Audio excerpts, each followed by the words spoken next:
ఏయ్ సోఫా అంతా గలీచేస్తావా? కట్టాడా? కట్టాడానే? ఏంది అది ఈ పక్క నుంచి ఆ పక్కకి బస్సు తోలుతున్నావు నాయనా? యో ఏ కాపీ ముఖం, ఓ కాపీ ముఖం, దా నో ట్రీట్ ట్రీట్. మాకు ట్రీట్ వద్దే ముందు.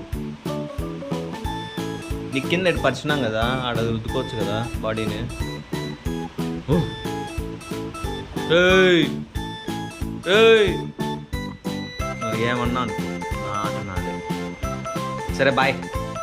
వాకింగ్ వాకింగ్ వాకింగ్ అంటే మాత్రం రెడీ. వాకింగ్ చాలనా, సోఫా ఇదైపోతుంది. వచ్చి కిందికి వచ్చి కిందికి వచ్చి కిందికి వచ్చానన్నా. ఏదసా